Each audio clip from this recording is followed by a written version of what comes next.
افسوس کے ساتھ کہنا پڑتا ہے کہ ہمارا وزیر اعظم صاحب جو اس ملک کا وزیر صحت بھی ہے آج بھی نیشنل اسمبلی سیشن میں موجود نہیں ہے اور he doesn't think it is part of his job کہ وہ اس ہاؤس کو اور پاکستان کے عوام کو اس کے بارے میں کرونا وائرس کے بارے میں بریف کرے.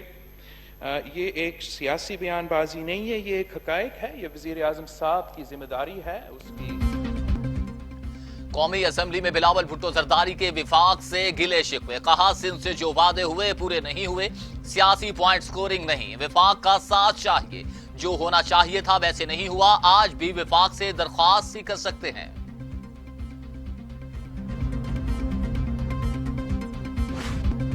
حکومت نے اپوزیشن کی آراء کو اہمیت دیتے ہوئے اور جو حکومتی بینچز کے صاحبان ہیں ان کی رائے کو مقدم سمجھتے ہوئے فیصلہ کیا کہ ہم ایک اجلاس منعقد کریں, ایک یک رکاتی ایجنڈے کا اجلاس منعقد کریں جس میں سارے ممبران اپنی انپٹ آپ کی خدمت میں, ایوان کی خدمت میں پیش کریں. قومی اسمبلی کا انتہائی اہم اجلاس کورونا کی صورتحال اور حکومتی اقدامات سے آگاہ کیا گیا. شاہ محمود قریشی نے کہا کورونا ایک چیلنج, پاکستان سمیت دنیا بھر میں کورونا نے تباہی مچائی. 18ویں ترمیم کے بعد صحت کا شعبہ صوبوں کو منتقل ہو چکا, سب کو کردار ادا کرنا ہوگا. 70 لیبارٹریز میں ٹیسٹنگ کی سہولیات, جنوبی ایشیا میں پاکستان کی ٹیسٹنگ صلاحیت سب سے زیادہ.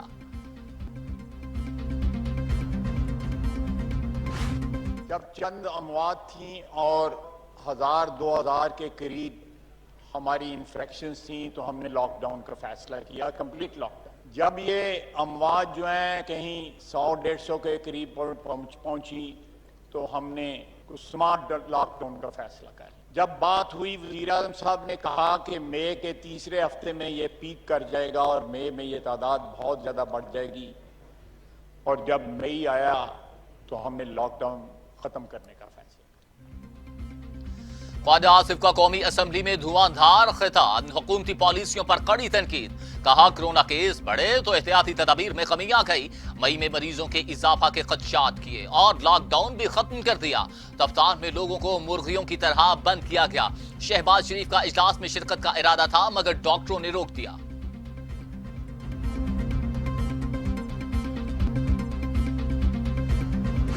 پاکستان میں جب یہ وبا کے اوپر ہم بات کرتے ہیں, اس کی روک تھام کی بات کرتے ہیں, تو سب سے پہلے ہم یہ سامنے رکھے کہ ہم اس پاکستان کی بات کرتے ہیں کہ جس میں 35-40 سال حکومتوں کرنے والے بھی اپنے علاج کے لیے بھی اسپتال نہیں بنا سکے. مراد سعید کے خطاب کے لیے کھڑے ہوتے ہی اپوزیشن اراکین اسمبلی سے باہر چلے گئے. رہنما پی ٹی آئی کی کڑی تنقید, کہا آج بھی ایک ہونے کی بجائے اپوزیشن نے صرف تنقید پر ہی توجہ دی, حل نکالنے کی کوئی بات نہ کی. کیا یہ سنجیدگی ہے؟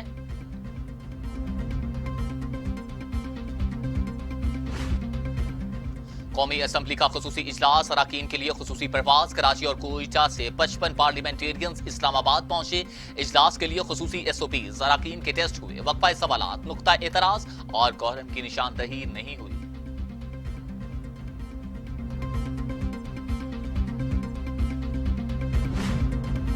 فیاض الحسن چوہان کی شہباز شریف پر کھڑی تنقید, قائد حزب اختلاف کو بزدل اعلیٰ قرار دے دیا, کہا کورونا سے لڑنے کا نعرے لگانے والے کمرے تک محدود ہو گئے. شہباز شریف جرأت کریں میدان میں نکلیں.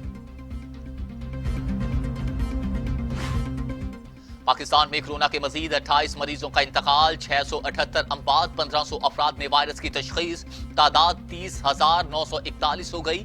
سندھ میں 200, پنجاب میں 197, خیبر پختونخوا میں 245, بلوچستان میں 26, گلگت بلتستان میں 4 اور اسلام آباد میں 6 مریضوں کا انتقال. دنیا بھر میں کورونا کے 42,30,000 مریض, ہلاکتیں 2,85,000 ہو گئیں. امریکہ میں 81,000, برطانیہ میں 32,065, اٹلی میں 30,560, اسپین میں 26,744, فرانس میں 26,380, جرمنی میں 7,549 اموات. سندھ میں مارکیٹوں اور دکانوں کے لیے اوقات تبدیل، دکانیں صبح 6 بجے سے شام 4 بجے تک کھلیں گی۔ نوٹیفیکیشن جاری، عوام کی نقل و حرکت پر شام 5 بجے سے صبح 6 بجے تک پابندی ہوگی۔ کاروبار ہفتے میں 4 روز کھلے گا۔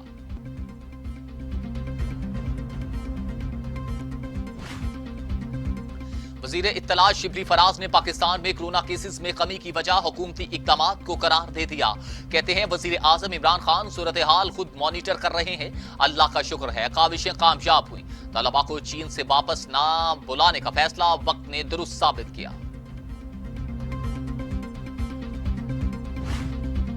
ووہان سے طلباء کی واپسی کے لیے تمام انتظامات مکمل، چین سے پروازیں 18 مئی سے شروع ہوں گی۔ پاکستانی سفیر نغمانہ ہاشمی کہتی ہیں ووہان سمیت مختلف چینی شہروں میں 1300 پاکستانی زیر تعلیم تھے۔ طلباء کو بغیر امتحانات پروموٹ کیسے کریں، خصوصی اجلاس میں فیصلہ نہ ہو سکا، بورڈز نے سفارشات کے لیے وقت مانگ لیا۔ وزیر تعلیم شفقت محمود کی زیر صدارت اجلاس اب جمعہ کو ہوگا، حتمی فیصلہ 29 تعلیمی بورڈ سے مشاورت سے بعد ہی ہوگا۔ وفاقی کابینہ کا اجلاس طلب، کورونا سمیت 7 نکاتی ایجنڈا پر غور ہوگا۔ کابینہ کمیٹی برائے توانائی کے فیصلوں کی توثیق ہوگی، ای سی سی فیصلوں کی توثیق بھی کرے گی۔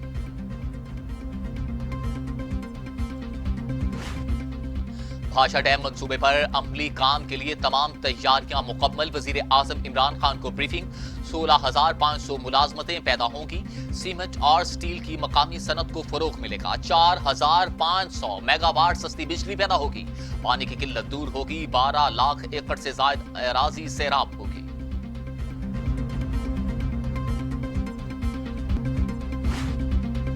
اسلام آباد، راولپنڈی اور لاہور سمیت پنجاب کے مختلف شہروں میں گرج چمک کے ساتھ موسلادھار بارش، محکمہ موسمیات نے کراچی میں ہلکی بارش کی پیش گوئی کر دی۔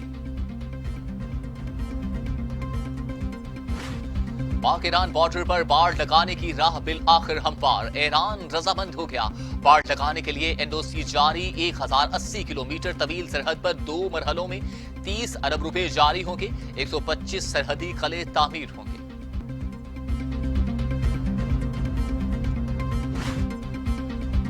ایران سے ایک اور غلطی سرزد، بڑا نقصان اٹھانا پڑ گیا، میزائل سے اپنے ہی بحری جہاز کو نشانہ بنا دیا، 20 فوجی ہلاک، 15 زخمی ہو گئے، پاسداران انقلاب نے انسانی غلطی قرار دے دیا۔